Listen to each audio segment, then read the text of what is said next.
एक गांव में एक निर्धन जुलाहा दंपत्ति रहता था। जुलाहे का नाम था माधव और उसकी पत्नी का नाम था कांता।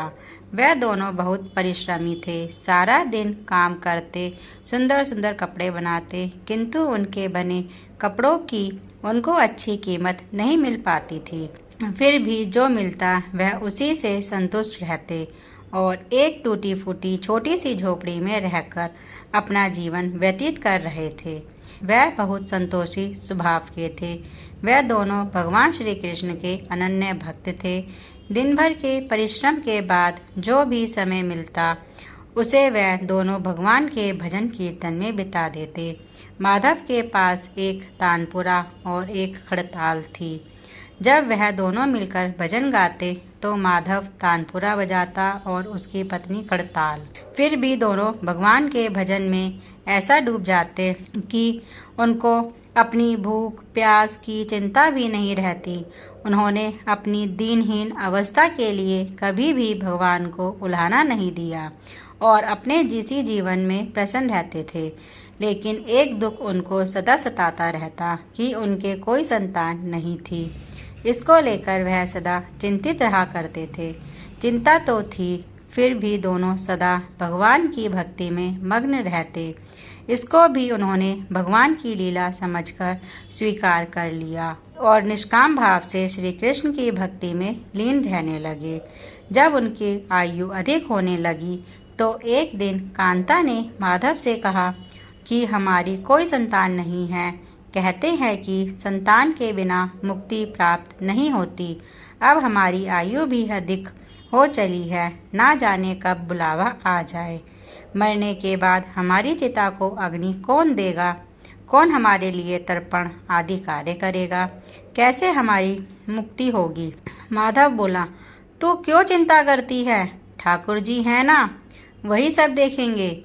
माधव ने यह बात कहे तो दी थी, लेकिन वह भी चिंता में डूब गया। तभी उसके मन में एक विचार आया।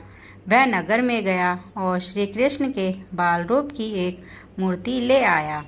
घर आकर बोला, अब तुझे चिंता करने की कोई आवश्यकता नहीं है। मैं यह बाल गोपाल लेकर आया हूँ। अब से यही हमारे पुत्र हैं। अगर हम संतानहीन हैं तो ये भी इन्हीं की इच्छा है। हम इनको ही अपने पुत्र के समान प्रेम करेंगे। यही हमारे पुत्र का दायित्व पूर्ण करेंगे। माधव बोला। माधव की यह बात सुनकर कांता अत्यंत प्रसन्न हुई। उसने बाल गोपाल को लेकर अपने हृदय से लगा लिया और बोली, आप बिल्कुल ठीक कह रहे हैं। आज से यही हमारे लल्ला हैं। तत्पश्चात दोनों पति पत्नी ने घर का एक कोना साफ कर किया। वहाँ उनके लिए एक बैठने का स्थान बनाया और एक चौकी लगाकर उस पर बाल गोपाल को विराजित कर दिया। उस दिन से जुलाहा दंपत्ति का नियम हो गया। वह प्रतिदिन बाल गोपाल को स्नान कराते, उनको धुले वस्त्र पहनाते, अपने पुत्र की तरह उनको लाड़ लड़ाते, उन्हीं के सामने बैठकर भजन कीर्तन करते और वहीं सो जाते थे। वो दोनों अपने हाथों से बाल गोपाल के लिए सुंदर सुंदर वस्त्र बनाते और उनको पहनाते, उनको खाना खिलाते, उनको झूला झुलाते, उनको सुलाकर ही स्वयं सोते थे। इन सब में उनको बड़ा आनंद आता था। धीरे धीरे दोनों बाल गोपाल को अपनी संतान के समान ही प्रेम करने लगे। बाल कृष्ण अब उनके परिवार का हिस्सा बन गए थे।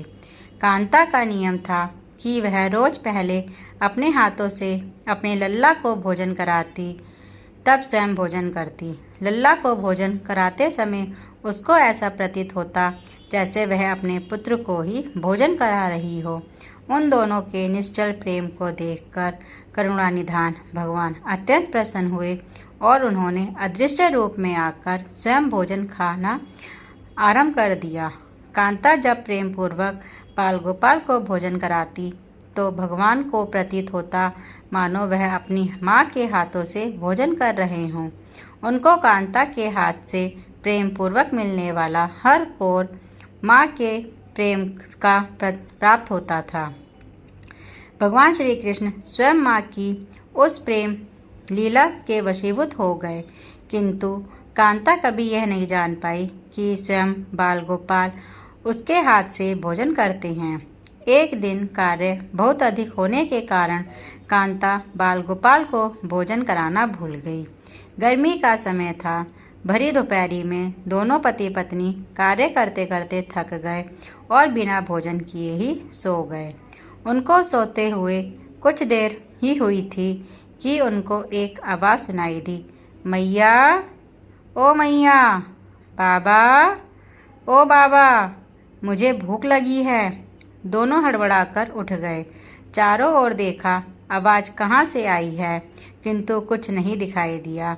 तभी अचानक कांता को याद आया कि आज उसने अपने लल्ला को भोजन नहीं कराया। वह हड़बड़ाकर उठी और दौड़कर लल्ला के पास पहुंची तो देखा बाल गोपाल का मुख कुम्हलाया हुआ है। इतना देखते ही दोनों पति पत्नी उनके चरणों में गिर पड़े। दोनों की आंखों में आंसुओं की धार बह निकली। कांता तुरंत भोजन लेकर आई और ना जाने कैसा प्रेम उमड़ा कि उसने अपने लल्ला को उठाकर अपनी गोद में बिठा लिया और भोजन कराने लगी। दोनों पति पत्नी रोते जा रहे थे और लल्ला को भोजन कराते जा रहे थे। साथ ही बार बार उनसे अपने द्वारा हुए अपराध के लिए क्षमा मांगते जा रहे थे। ऐसा प्रगाढ़ प्रेम देखकर भगवान अत्यंत द्रवित हुए और अंतर्यामी भगवान श्री हरि साक्षात रूप में प्रकट हो गए।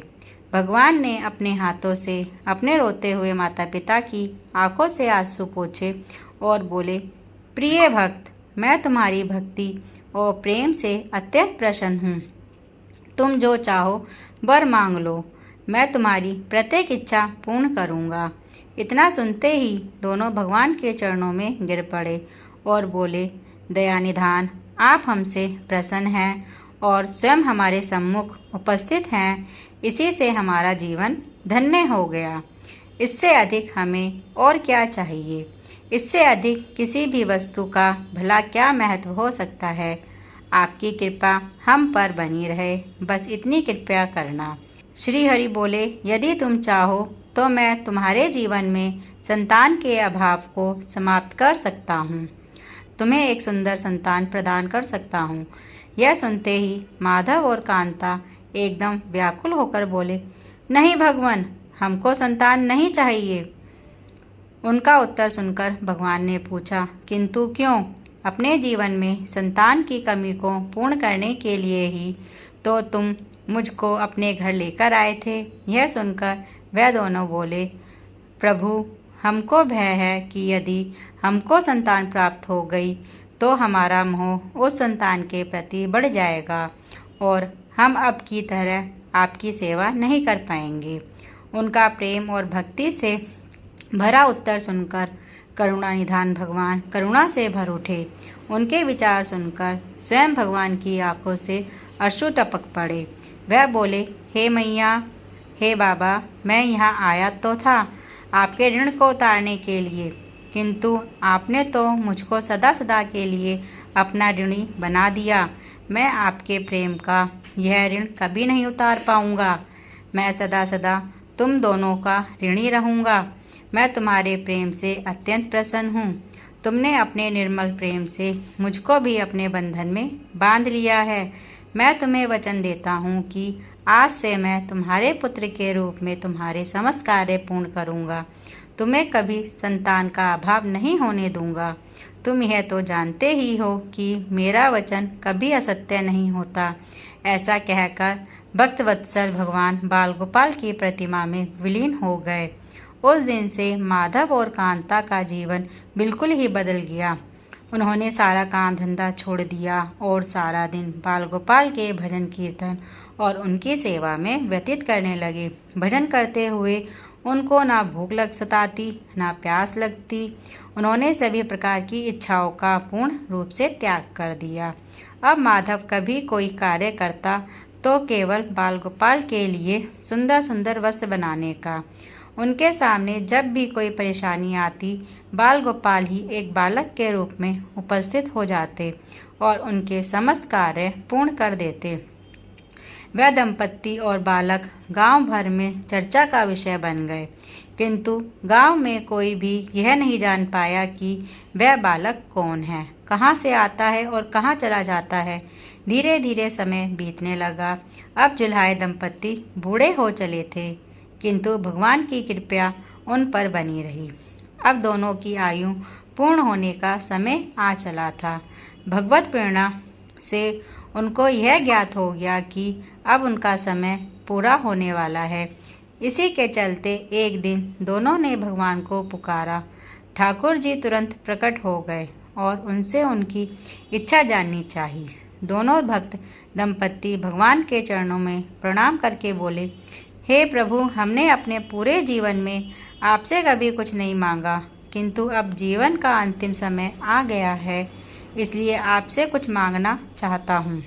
भगवान बोले, निसंकोच होकर अपनी कोई भी इच्छा कहो, मैं वचन देता हूँ कि मैं तुम्हारी प्रत्येक इच्छा को पूर्ण करूँगा। तब बाल गोपाल के अगाध प्रेम में डूबे उस वृद्ध दंपत्ति बोले, हे नाथ, हमने अपने पुत्र के रूप में आपको देखा है, आपने भी पुत्र के समान ही हमारी सेवा की है। अब वह समय आ गया है जिसके लिए कोई भी माता पिता पुत्र की कामना करते हैं।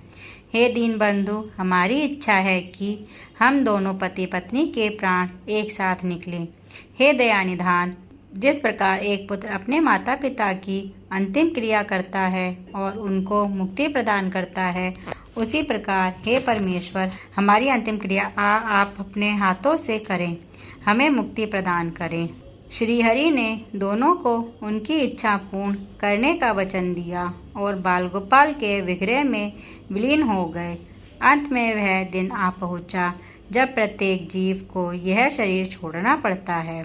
दोनों वृद्ध दंपत्ति बीमार पड़ गए।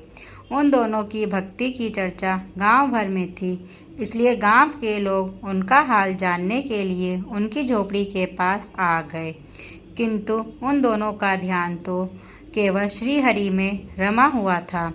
उनको नहीं पता कि कौन आया है और कौन नहीं। तभी एक चमत्कार हुआ। जुलाई की झोपड़ी एक तीव्र और अलौकिक प्रकाश से भर उठी। वहां उपस्थित समस्त लोगों की आंखें बंद हो गईं। किसी को कुछ भी दिखाई नहीं पड़ रहा था।